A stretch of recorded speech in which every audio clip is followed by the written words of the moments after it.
wings to fly won't take you to the stars. Use the metal for a boat and you won't sail too far. Stop sitting in the dark, stirring metal pots about. You will change your life forever when you figure out the secret PinCode.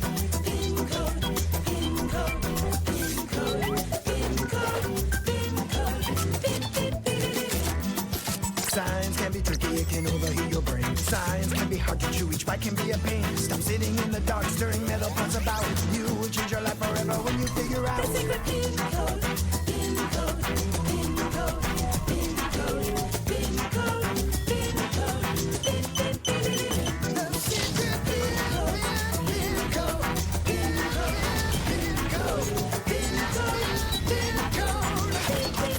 PinCode. PinCode.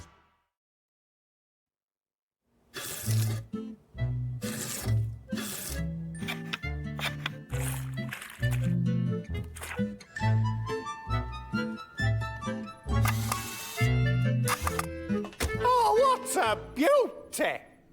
I agree, but if the golden ratio's proportions had been adhered to, then this work would have been a masterpiece. Say what? Oh, please, old chap, don't tell me that you've never heard of the golden ratio. Well, sure, I heard about it. I just kind of forgot about it. No worries. Let me remind you. What is beauty? A simpleton would say that beauty is in the eye of the beholder.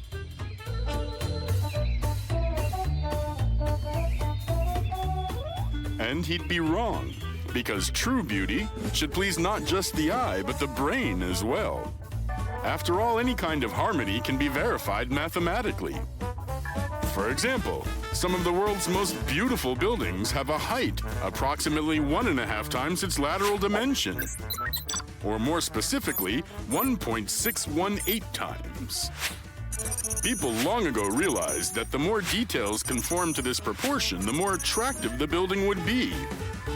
You can see an excellent example of this in the magnificent Parthenon, in which almost everything conforms to this ratio.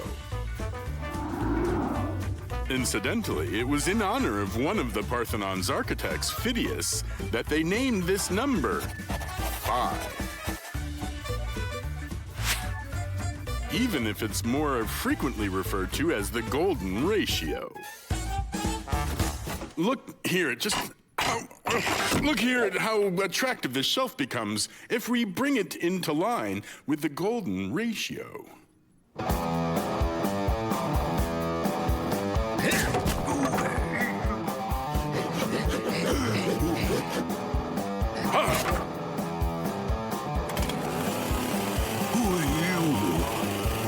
Well, there it is, just as it should be. Gorgeous. It's a masterpiece. Looks great. It doesn't matter. It didn't conform to the golden ratio anyway. I concur. This shelf is a piece of art in and of itself. We don't need to put something on top of it.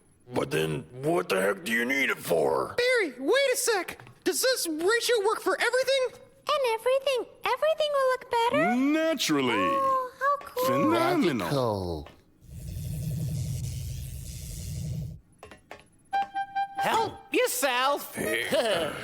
Oh, what have I done? I completely forgot. All these are defective. What's the matter with them? Now see for yourself. There's no golden ratio. No worries, though. I'll just go make some new ones. You'll be licking your fingers. So, how do I look? Hey, are you sick or something? Don't you understand? This makeup is aligned with the golden ratio. It's perfect. Of course it is. It's obvious. Don't listen to him, Luffy. It's so expressive. Oh, I'm sorry, Docco. What's the matter with you? My new glasses. Do you like them? Everything's in proportion. Let me guess. With the golden ratio. Haha. Now I'll be able to see even better. Oh. Ah. Oh. Cool! Give me 5! Have you all gone crazy with your golden ratio? The pastries were tasty as they were, probably. Rosa's much prettier without those blotches. And Chico's hitting all the corners now, poor devil. But how can you deny that ideal proportions are imperfect? That's just insane. Okay, relax. I understand why Barry is rejecting the golden ratio. He just spends too much time with his disorganized nature. Look at this. Everything grows as it pleases in regards to length and width, and doesn't conform to proper sizes whatsoever. It's true, some sort of savagery. I won't let you hurt my garden. There's no need for such extreme measures. Nature can be helped to reach perfection. Now everything's perfect. How can you think it's right to mock nature that way? Look, it doesn't have any effect on Barry. Of course it doesn't. Ha! Our friend Barry doesn't conform to the golden ratio himself. Which was just what we needed to prove.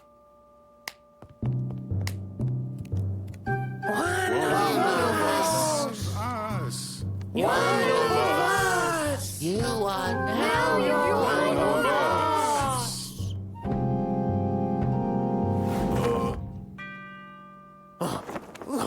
Thank God that was all just a dream. Maybe not. Barry, what are you doing in my room? But this is my room. Oh, sorry, I mixed them up. I've been doing that really a lot lately. I wonder why. You see, there was a time, too, when I didn't know about the golden ratio. I discovered that my ears don't perfectly match the right proportions. Now I know everything there is to know about the golden ratio. Oh, how awful. Yeah. I've been thinking that if I shorten them, I might be able to jump better. Of course, you don't need ESP. My friends, this day we will always celebrate as the day of the golden ratio, which will undoubtedly bring newfound harmony into all of our lives.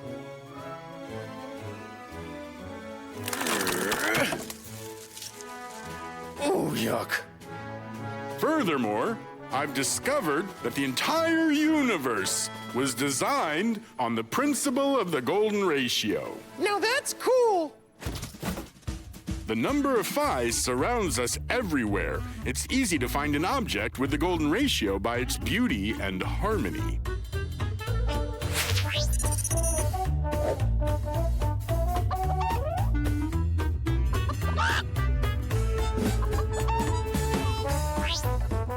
Take, for example, an ordinary 5-point star.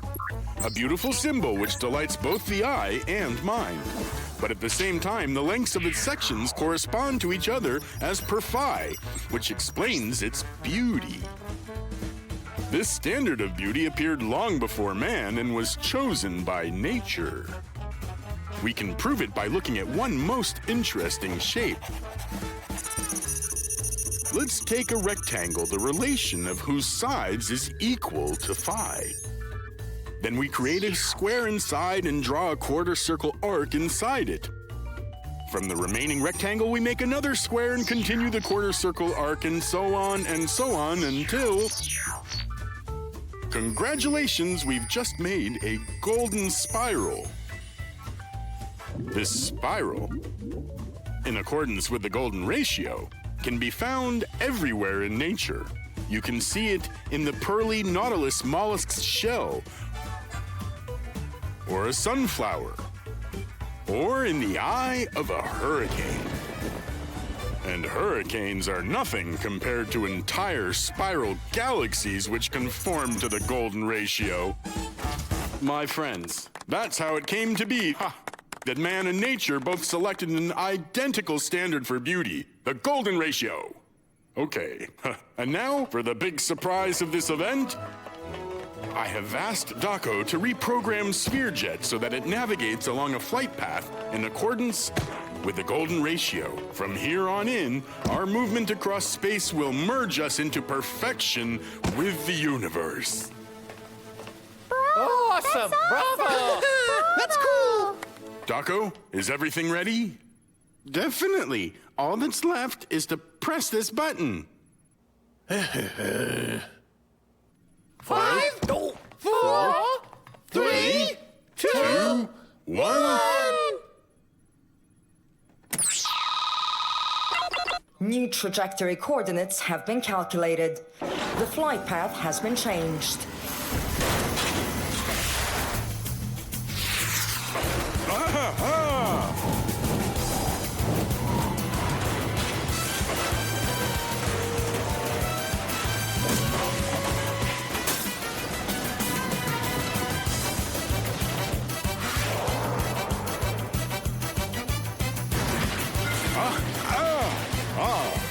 What the heck is going on? Calm down, my friends. We need to get used to perfection. But what is that thing that's getting closer to us? But that's the sun. Spherejet, turn around immediately. The command does not correspond with the new calculated coordinates and the number phi. I don't give a darn about phi. We'll burn up. You understand nothing about harmony. Phi.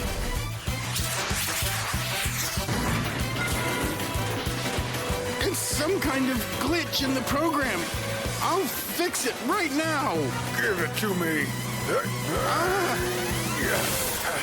Operation discontinued.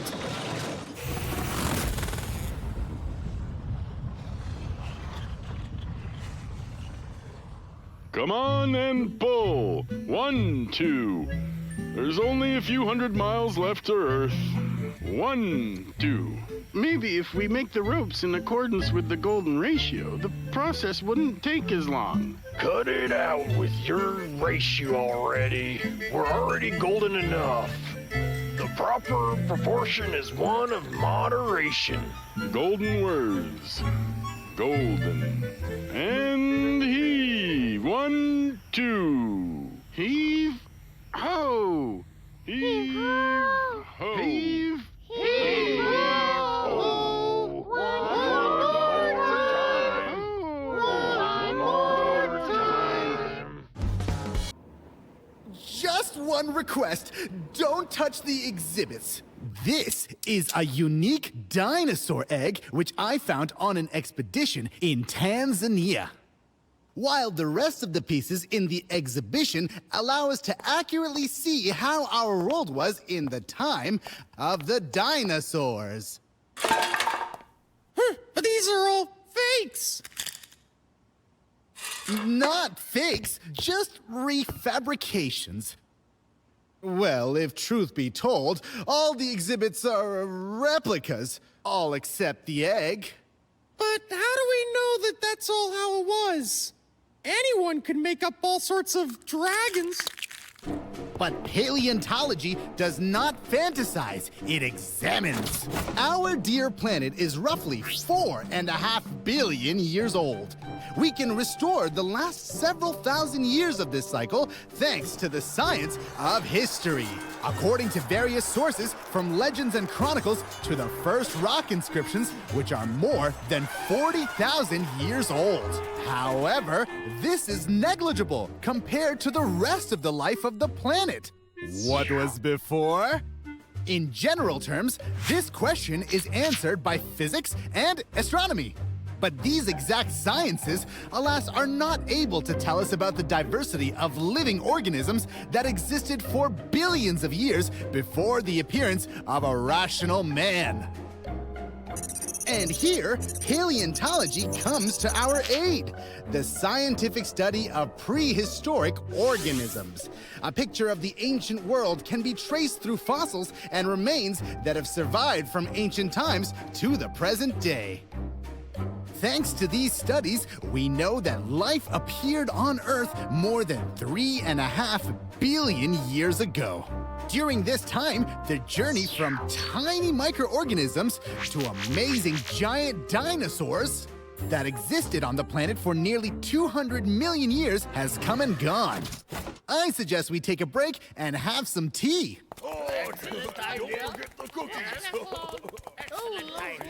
Let's go.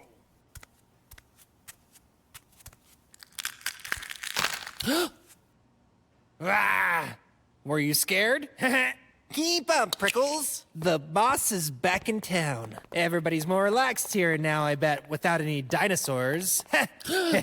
Oh. What a funny cutie pie. Who is it?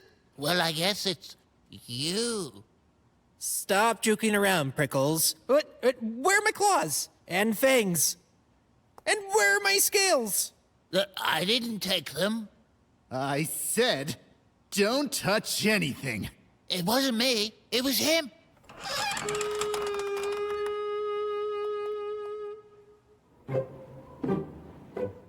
But he really was there. And now he's hiding somewhere. Completely alone. He doesn't even have his own name. Listen, you've been driving me crazy with this imaginary friend. Why would you make up someone when you already have me, huh? Peter. What do you think? That's a good name. Well, sit here then, in your chicken shack.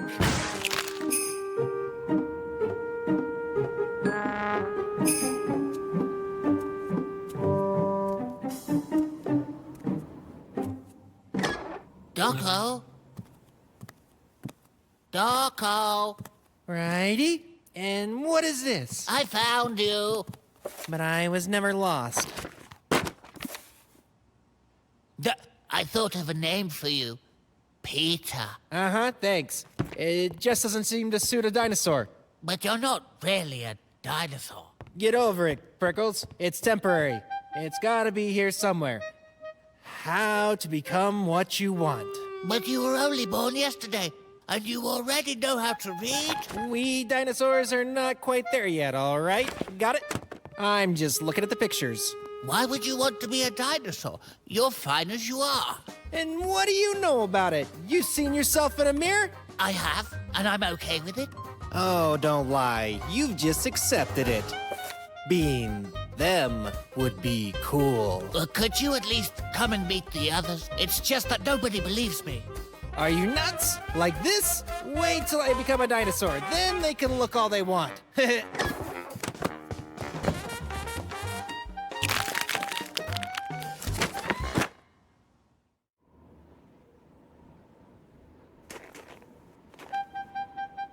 Chico, look! Now I've got a new friend. This is Irakli. Irakli, this is Hedgehog. And now, sorry, but me and Irakli are gonna go play and do a lot of interesting stuff.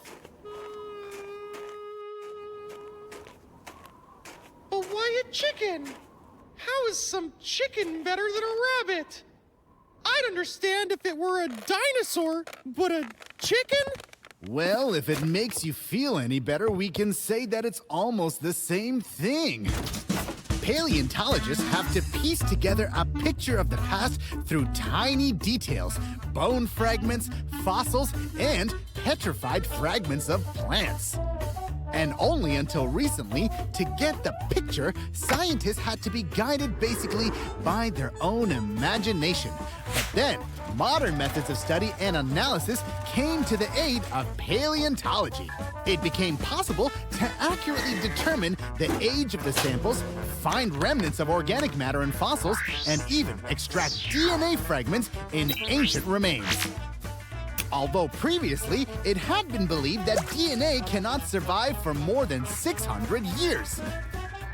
This scientific approach presented many new discoveries in paleontology and dispelled no less errors. So, for example, back in the 20th century, it was thought that velociraptors looked like this. But later studies have shown that these lizards were evolutionarily very close to birds, which means that they probably had feathers. Now, no one is surprised that all modern birds originated from dinosaurs.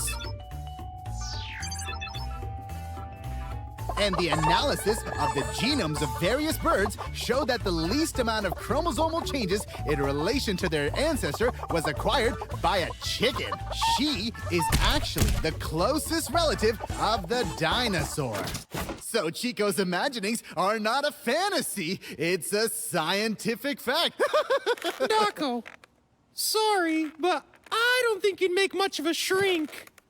Are you peeking? I found a way. Let's get out of here, Aracely. You're gonna make another mess, and everyone's gonna be sure that I've gone mad. They all go mad when you see that I pulled off. Come on, come with me. Wait till you see this. Look what I found in the archive of Mr. Hat Rockhead. Just what I need.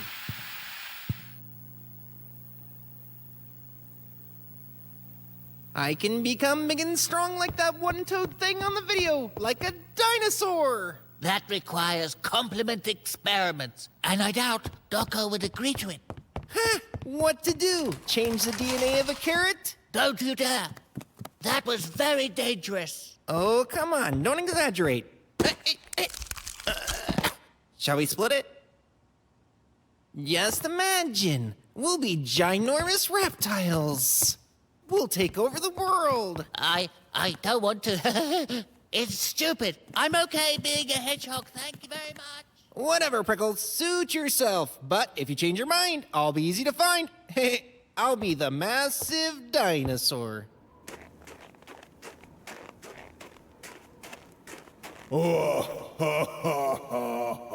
Peter?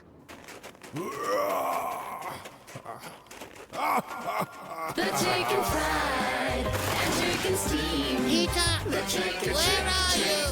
chicken. The chicken fried and chicken steamed. The chicken, chicken.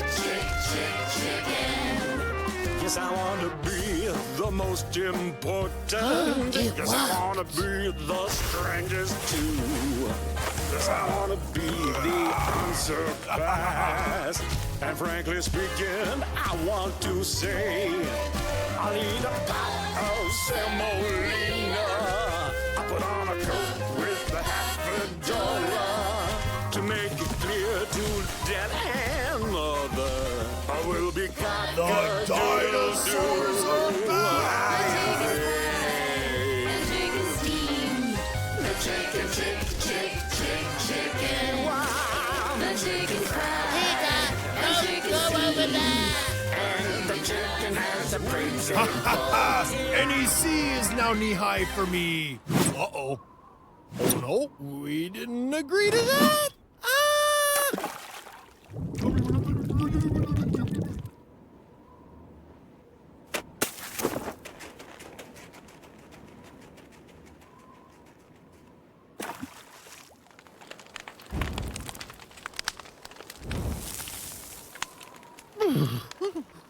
Oh, you're really cool.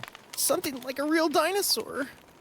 No one knows for sure what a real dinosaur looked like. Doco was saying they even had feathers. Oh, I knew it. Where are you going? You know, dinosaurs are born to conquer the world. And I've already been stuck with you for too long. And Peter, that's a good name. Maybe I'll keep it. Now they definitely won't believe me that I didn't make you up. Oh, Christmas tree, oh, Christmas tree, how Peter? Oh, Christmas tree, oh, Christmas tree. Oh, you're back! Chico, where have you been, huh?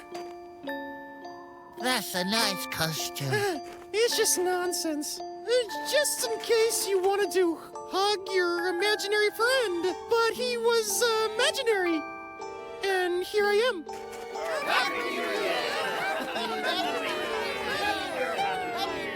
Happy New Year. Uh-huh. Cock-a-doodle-doo.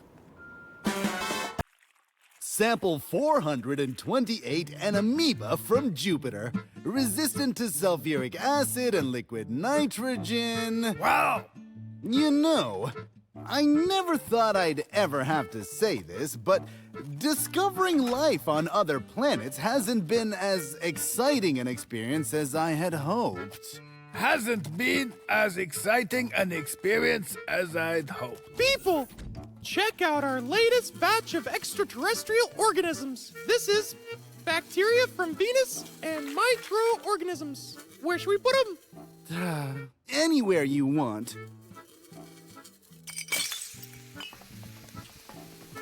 We'll go get more. Do you know what I'd like, dear colleague? To not just meet new forms of life, but an intelligent new life form.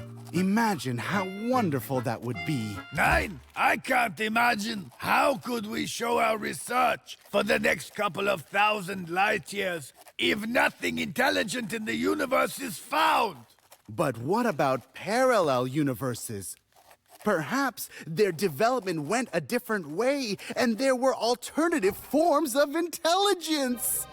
Well, the device is pretty much almost ready.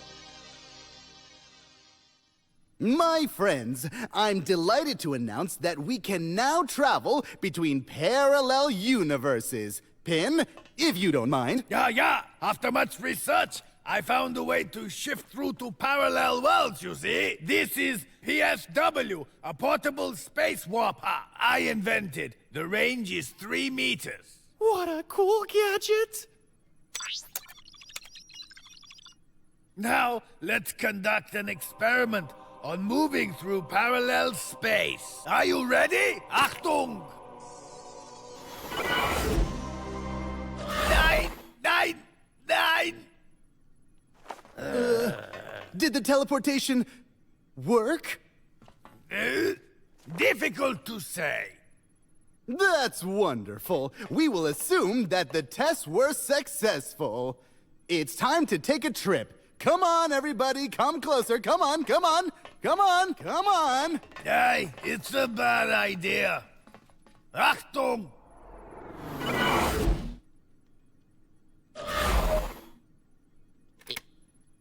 Is this really another world? Somehow it's not that parallel. Again? Ladies. Gentlemen? Wow, holy carrots! Somebody pinch me. Phenomenal. Pardon me, madam. This is mine. Everyone prepare for teleport. Yeah, but... In this parallel universe, there's no intelligent. Verstehen? Achtung!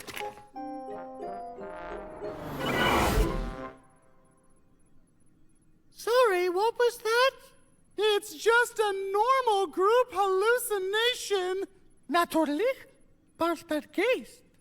Who wants a cup of tea? Buttercup flowers, lacy ribbons. Phew. Where are we now? If these are their flowers here, then what kind of bees have they got? Now that's a flower bed. What? Have we shrunk? Now this is something new. There can surely be other forms of life that we couldn't possibly even imagine. You mean like this? Holy carrots! That thing's what? Alive? Phenomenal. Most likely in this world, development has taken quite a different path. Moving plant. Are you kidding? We have such miracles in our neck of the woods. Really? First I've heard. You should have studied botany. It's a science.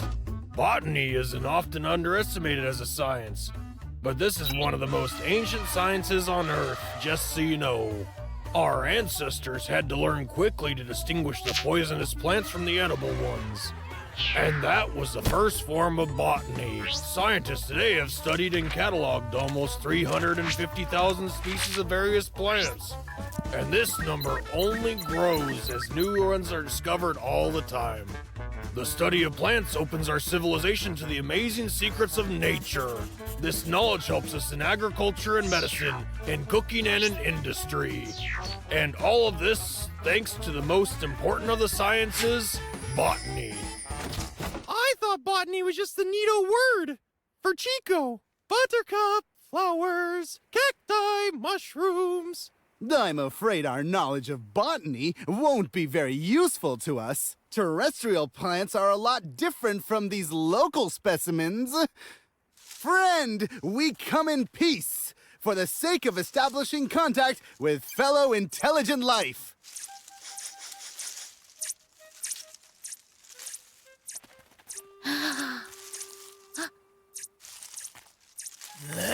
Guten Tag. Phenomenal. It understands. Huh?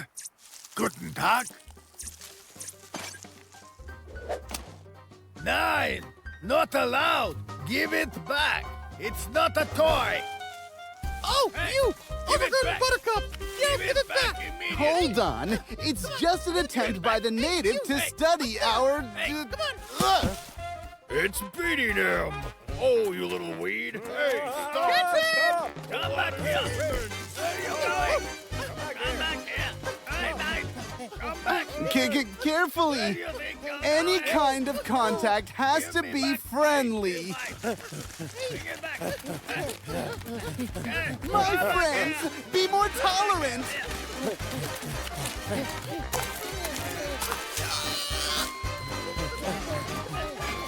Come back here. A rabbit can't catch a plant? You kidding me? Wait up! Ha, ha, ha. You won't get away! Surround him, guys! Huh? Give it back. You shouldn't take what's not yours. Wait a sec! Where'd he go? Something tells me this intelligent life form isn't so intelligent. You know, he sure knew how to move. Terrestrial plants are actually quite similar, though. Some of them can move around too, you see. We are all used to plants as creatures that are not particularly mobile. But there are also some very active fellows among them. For example, the sensitive Mimosa pudica. All that it takes is the slightest touch and she immediately hides her leaves. It's this reaction to touch that gave it its nickname. Or, for example, the dancing Desmodium gyrans, which moves quickly and constantly flaunts its leaves. This plant is also known as the telegraph plant. The Desmodium can even dance to music. I'd rather our mimosa hit than these local flower sources. And now how are we gonna get home? It looks like we'll have to once again establish contact with our fellow intelligent life dude. So... A rabbit tracking? This is something new. I got it! I've got the trail! The flower source went... that way.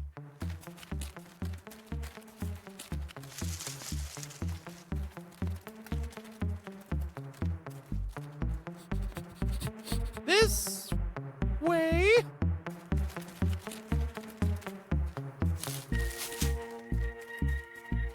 Why didn't we just stay home? We've got plenty of our own intelligence. Why are we looking out for new types for? You don't seem to have that sense of cosmic loneliness when suddenly you realize that you are the only intelligent species in the whole universe. Stop! Check it out! Look! Wow! This is a clear sign of civilization. Perhaps, in this way, we're being invited to make contact. It's about time too. I've already worked up an appetite. Something's just not right. Hey, How's that for making contact? Regardless, that's a pretty sophisticated tactic for luring hunters, which are apparently of a higher intellectual level. this doesn't prove a single thing. There are plenty of hunters like this where we're from. Oh, yeah? Oh, yeah, yourself. I'm telling you, we've got plants like that. Carnivorous ones. Normally, plants need no more than sun and water, and all the useful substances they get from the soil. But in some regions where these nutrients are not very good, in order to survive, plants have to become predators. And if you're a predator, then you must be able to hunt. That, of course, is not an easy thing when you're a flower and you can't really move. So certain flowers have adapted themselves to lure their prey with alluring smells to colored petals. A fly flies by, smells the aroma, and thinks the table's been set for him. He sits on a flower and like that, becomes a treat himself.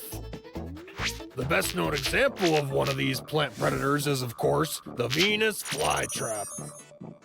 But in nature, there are many other flowers that can also lure their victims, and not merely for pollination. So this ain't no walk in the park. The flowers around here could even have teeth. We gotta be more careful.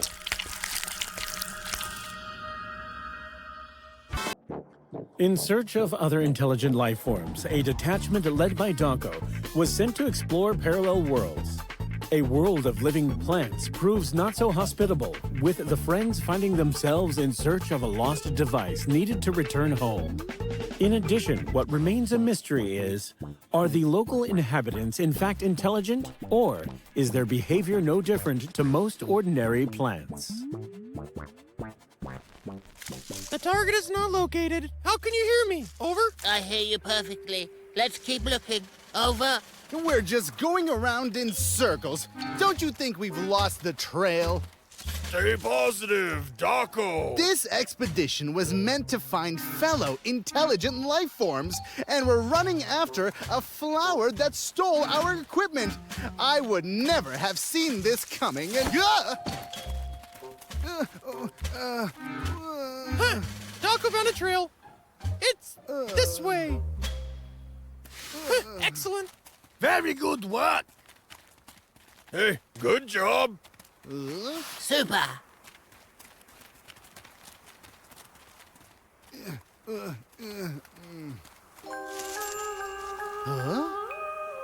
Dako, are you coming or what? Check it out.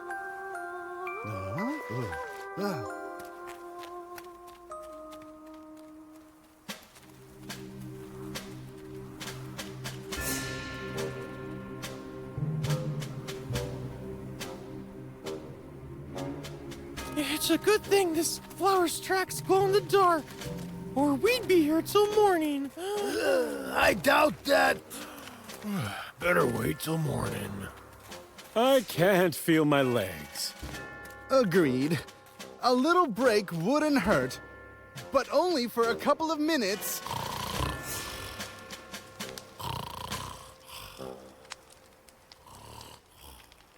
Excuse me, but would you mind?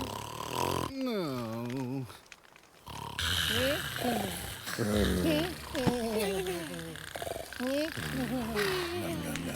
Come on, son. Come on.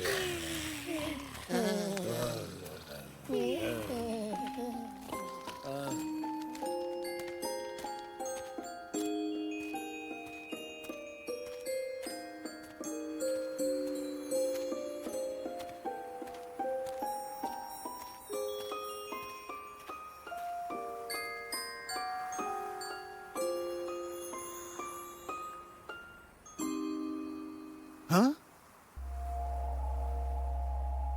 Oh.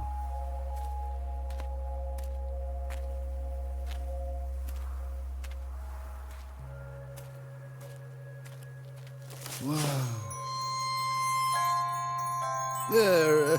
Beautiful night. Isn't it wonderful weather? What am I saying? I'm a representative of the scientific world of Earth. Friend, we are here in peace, in order to establish contact with fellow thinking life forms. Wait, I didn't mean any offense. Where are you going? Where are you? Huh? Huh? Huh? Oh.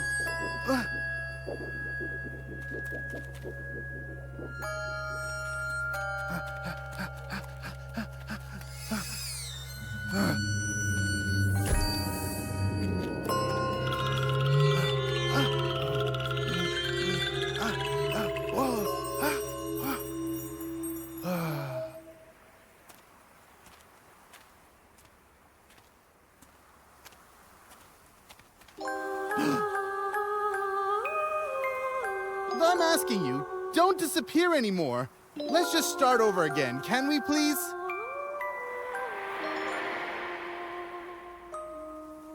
I don't even know where to start. Allow me to present you with, a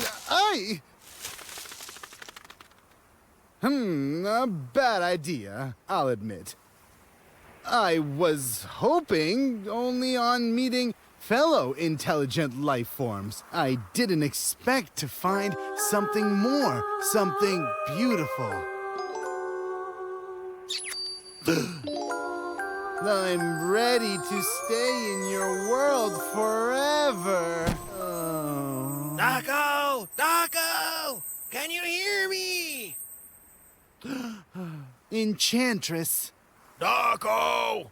Is he all right? Doco, are you okay? You had us really worried. What happened? Where am I? And where is that beautiful stranger? What stranger exactly? I found you passed out in a clearing. Admit it, you picked some sort of flower, didn't you, Mr. Explorer? Yes, I remember something like that. Well, congratulations. Looks like you came across some sort of poisonous plant.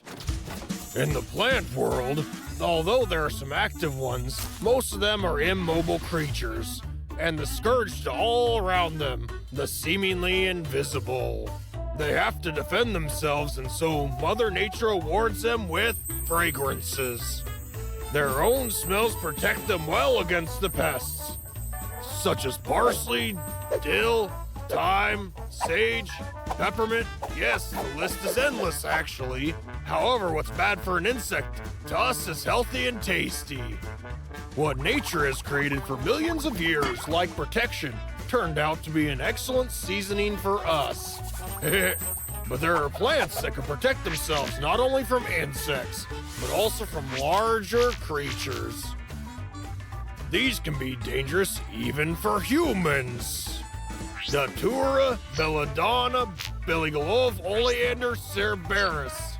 These are just some of the deadly poisonous flowers. Such beauty is not something worth tasting. You shouldn't even smell it. You don't say. Plants are powerful guys. Wait a minute. Are you sure there was no one next to me? I don't know what you saw there, but I didn't see anyone. Hey, be careful with the botanicals. Let's go and catch that thieving flower before he goes too far away.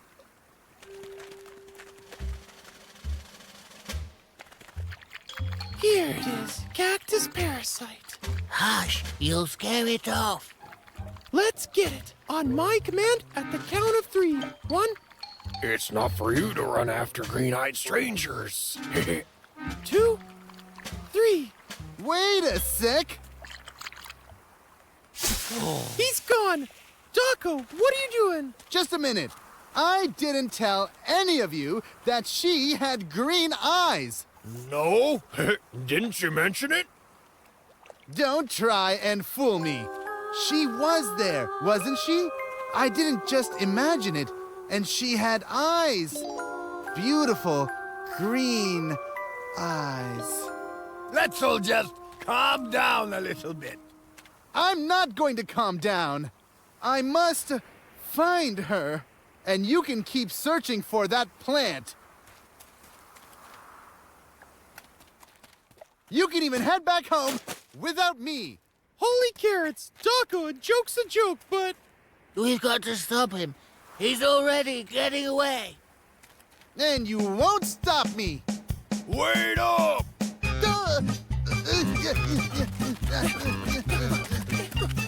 Daco, don't be silly now!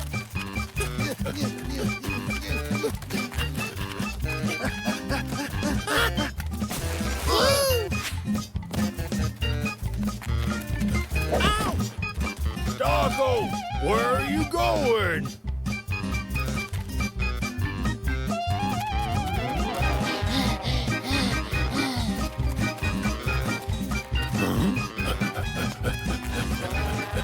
Daco! way! This is my own personal choice! Ah! Thank you. But you still won't stop me. You saw her yourselves. I saw. That means you should understand me. I get it. Say goodbye to the others. For me. Daco, wait. Let me just tell you something as a parting gift. Some form of your botany again. Well, some extra knowledge about this world could come in handy. Only botany. As everyone knows, in order to reproduce, plants need to exchange pollen with each other. In other words, pollinate. And not everyone can pollinate on their own. And that's where insects come to the rescue. To pollinate quicker and better, the flowers lure insects who are taken in by bright coloring and delicious aromas. But the most cunning of all is the flower by the name of Orchid chiloglottis. This actress has learned to mimic the smells and appearance of the female wasp so precisely that wasps can't distinguish them. Everything would be fine, except that after seeing the orchid, the male wasps completely stop paying attention to their girlfriend wasps and continue to live in this delusion until their final days. You see, orchids can look like a wasp and smell like a wasp, but she was never actually a wasp. These are pistils and stamens. Why are you so silent, Daco? Well, you're not a wasp after all. Unfortunately, no. Wasps, for the sake of their own happiness, don't know what botany is. All right, botanist. You're the wise old master. Let's go home. Yeah, we were in this greenhouse too long.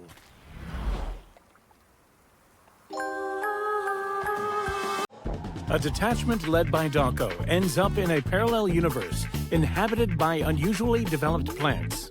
While others try to solve the problem of returning home, Daco continues his search for intelligent life forms among the local flora. Though, unfortunately, his first contact ended in complete disappointment.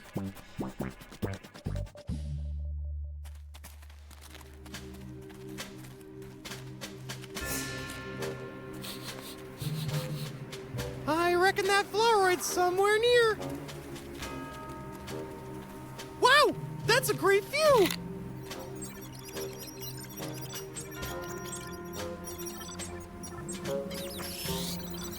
Uh-huh, I can see his tracks. Here, we need a kind of funny joke about an overgrown weed, but nothing seems to come to mind. What do you mean, joke? Everyone's fed up. Just one little problem. How do we get down there?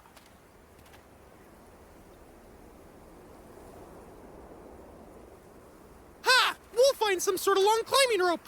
What do you think? To be honest, my mountaineering skills are not what they were. There's a better way. How about we just fly down? Fly? At our age? It's not good to laugh at the poor penguin. I'm still a bird. I didn't mean that. So then what? Maybe fly down with the help of all these local overgrown flowers. Avoiding danger and pollinating are not the only things that plants need to think about. Another thing important in the life of any flower is to disperse the seeds of its future offspring. If this isn't solved in some creative way, then the entire species will grow in one place, which of course will become way too crowded. So plants have to adapt themselves in order to find ways to disperse their seeds, each thinking it up for themselves. For example, the Rafflesia has the help of elephants for this. They step on her flowers and transport her seeds around her. And the wind helps to sow the field. But there are plants that grow much farther. Their seeds have learned to fly. For example, a Javan cucumber seeds can fly up to 100 meters without any help from the wind. These seeds have even been copied for aviation. And for us to get down, the common dandelion approach should do. Let's go! I ain't going. We'll be smashed to pieces!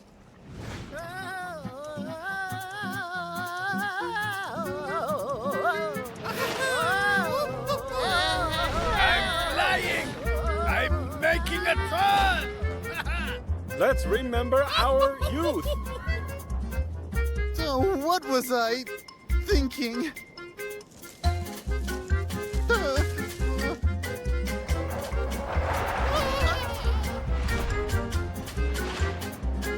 Hurry, over there! Let's take a look. Subject has been detected. Prepare for landing. Yeah! Oh my god! Yeah. Compression! Hey! Nice trip.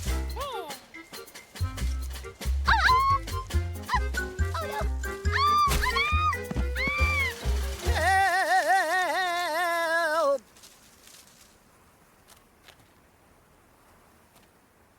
Hurry up! He didn't make it far.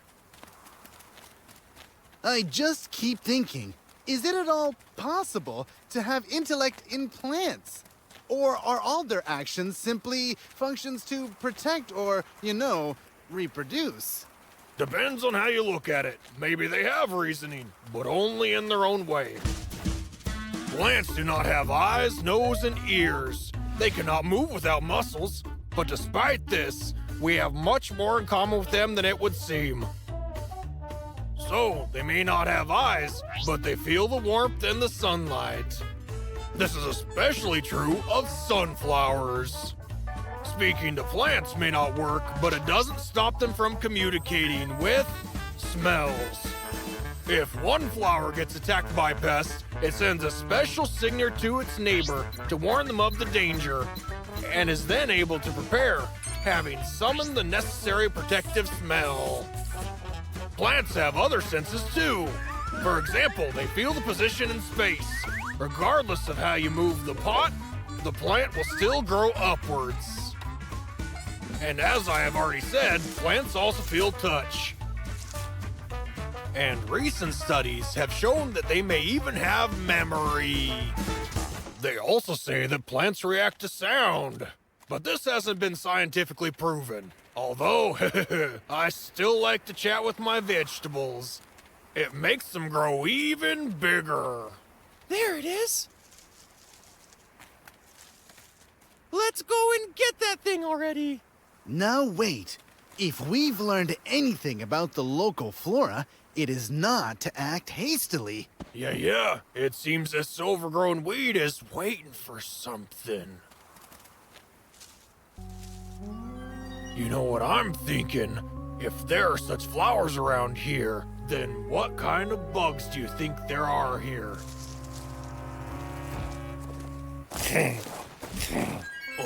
Here comes the answer to that question.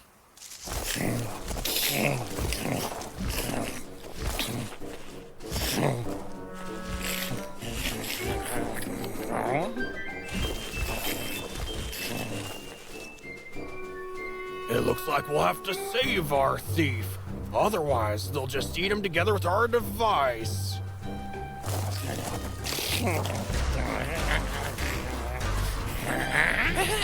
Hey, you get out of here, flower guzzlers! Shoo from here!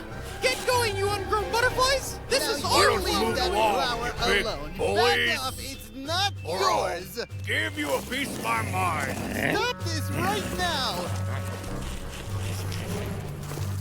Yeah, you get out of here! This is our glade! Hey, cool how we drove them away. It was even too easy somehow. Looks like it's not us they're afraid of. My lovely Mother Nature. Why didn't I think of it immediately? Do you mean you've remembered the earthly analogy again? Exactly. In the world of flora, there is one amazing flower manipulator, Aqualegia. Unlike other flowers, the Aqualegia doesn't rely on its smells to scare off pests. It acts more cunningly and thoughtfully. The Aqualegia attracts the aroma of small insects, which are harmless to it, and then glues them to itself. These insects, in turn, attract larger spiders. Why is she doing this? For protection, of course. Now these spiders have become her personal security, keeping her safe from gluttonous caterpillars, which can do her harm. And with such protection, the Aqualegia stays safe. Then it turns out that this flowernoid specifically lured us in to drive the caterpillars away. No, Crash. We are the bait for someone even bigger.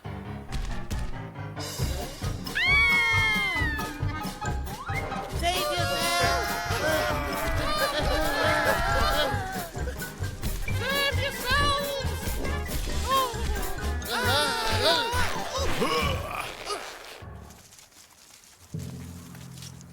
That's a weed. Give us our gadget!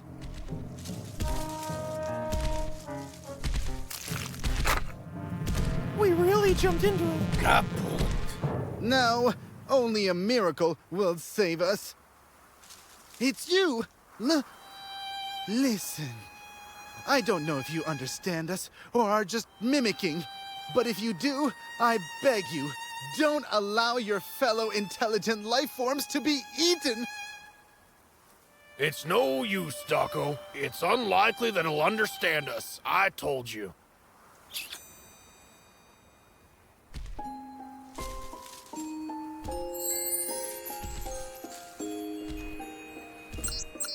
So you understand me?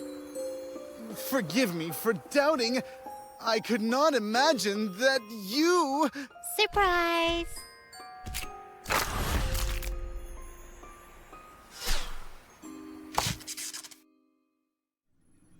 I'm afraid that this will remain a mystery. Were those plants intelligent? And can we, in principle, determine that we have met another mind? Maybe it will be so different that it won't fit into our own understanding. Do you miss her a lot? What? Me? Oh, believe me, this is merely of scientific interest, from the point of view of our own cosmic solitude. Well, that's a shame. You don't even know you were right for each other. Speaking of which, what is your zodiac sign? Pin, when will you find a way to get us back to our world? We're working on it. Yeah, we are working. And I'd stay here a little longer. And then Nice. this is here. And Do that you is take very your interesting. tea with Yeah. milk? Yeah. Interesting. You see. I could live like this. Dessert? If you say so. Perchance, I'll dedicate an ode to you. Yes, but horoscopes, they're so unscientific. So why don't you tell me even more about this botany of yours? With great pleasure. So what is it that you all find out in this daggum space, huh? Romance? Adventure? What kind of romance is there out here, for the love of Pete? We're muddling about in this emptiness like a teaspoon in a glass. As if we solved all the problems on Earth, huh? As if it were better to cultivate new ground or something. How, pardon me, old-fashioned of you. Our universe is amazing and beautiful, and our Earth is merely a cradle out of which mankind should have long ago climbed out of. Earth isn't a cradle, it's a home. A home which protects us from all the universe's dangers. Space is a real hotbed of various cruel and dangerous things. Let's take the sun, for example. It's thousands of degrees. It would fry us up and not even notice. And that's not even the brightest star in the universe. And then there's nasty things in space like space radiation. Streams of particles from stars and other radioactive gunk.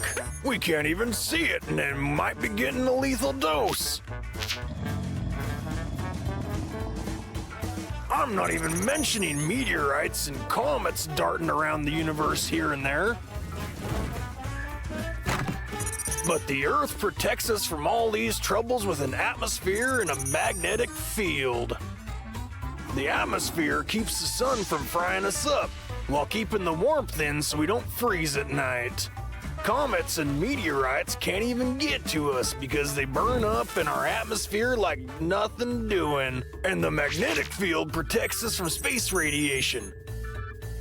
And most importantly, the Earth has air. In space, it's just a vacuum with nothing but misfortune. We're strangers out here in space, you understand? And strangers we will always be. I think I know what's making you so upset, my negative friend. It's that you've never been out in open space. What's there that I haven't seen already? If you spend all the time, as you say, muddling about inside the sphere jet, then you can't truly judge the universe's true beauty. Spacesuit mode on. Let's go outside right now, shall we? And you'll see just how fantastic open space really is. I don't want to. That is, I have plenty to do inside the sphere jet. And anyways, I don't have any time. I've been sitting here too long already.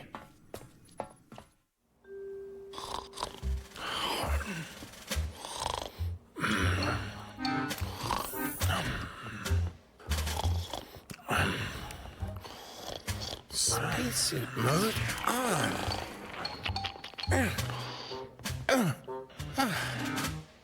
I've got an idea. Computer, turn off artificial gravity. Gravity is turned off. Quiet, you're waking up.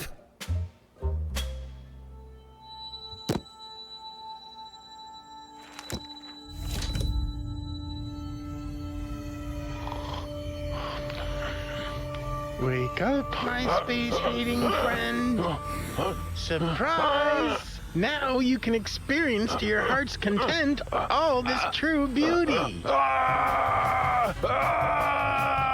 Mercy What's me! the matter? I'm in space! Why? Relax! You're totally safe!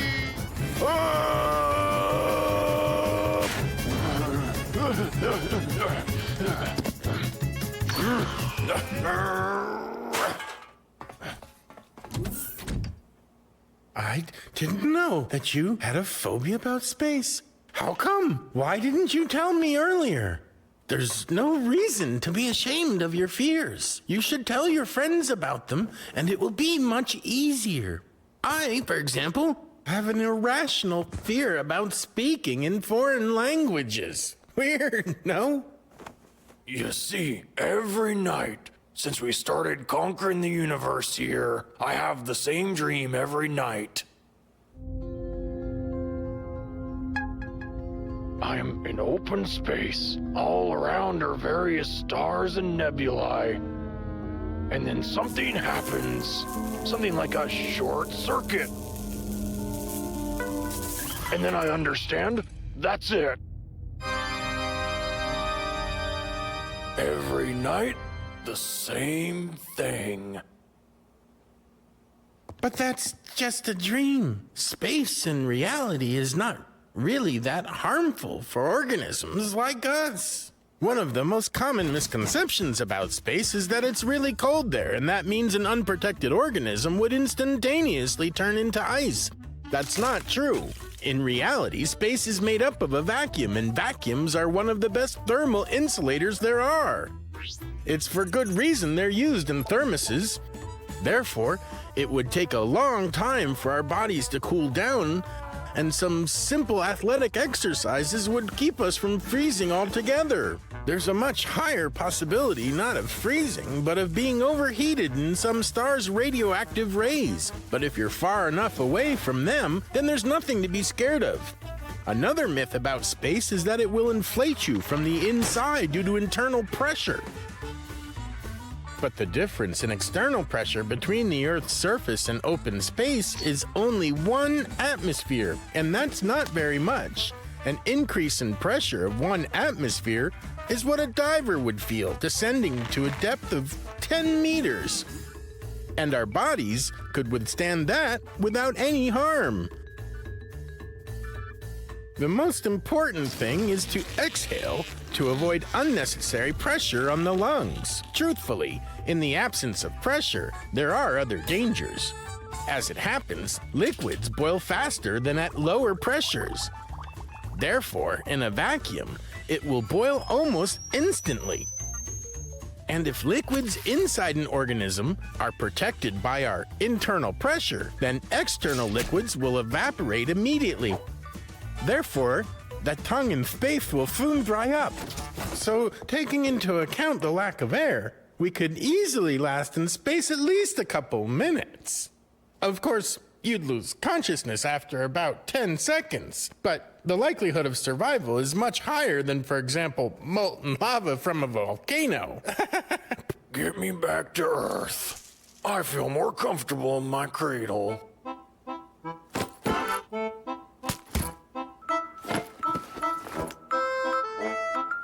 Well, let's take a break. Before we go, then. There's no need to take a quick break for anything. I looked into Spherescope and discovered one very useful invention from the future. It's called Antiphobe. 1 injection of this and you'll be rid of all your phobias and fears. Uh-huh. Along with your life, too. No, not at all. There's no threat to your health whatsoever. Get that thingamajig away from me. Science should be trusted. Look here. Nothing bad will happen at all.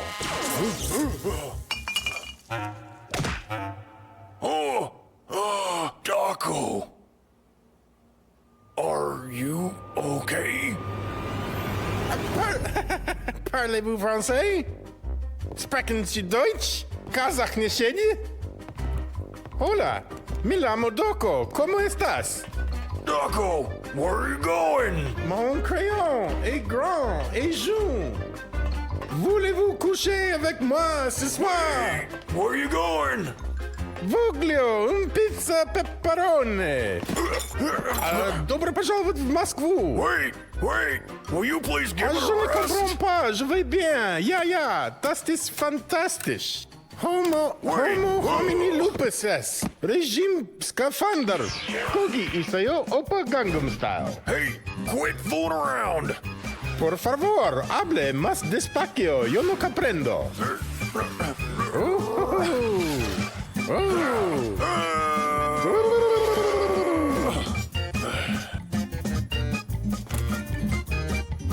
Daco?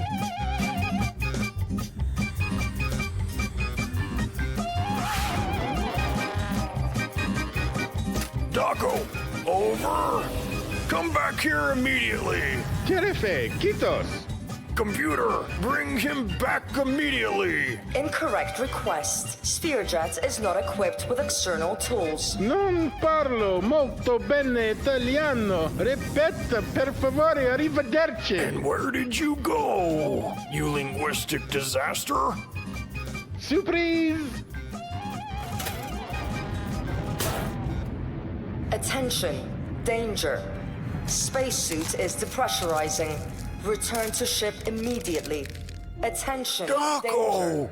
Spacesuit mode Attention, danger. What the heck is this? Spacesuit is Okay, depressurizing. I'm coming. Return to ship Already. immediately. Hold on. Attention, danger. Dang you.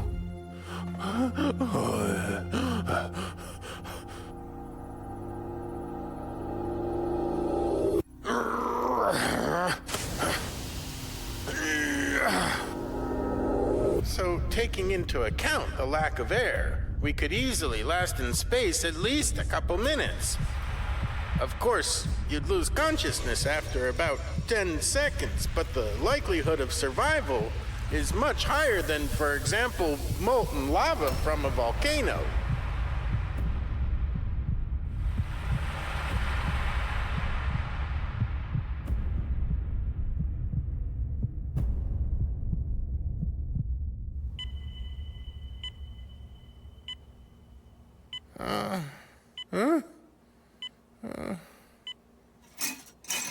Hey, are you awake yet, polyglot? How do you feel? Why am I tied down? This is embarrassing. Pardon moi, monsieur. I'll be right back to untie you. I'm just gonna fly around. It's so beautiful out here that it hurts. I'll be darned. Open space.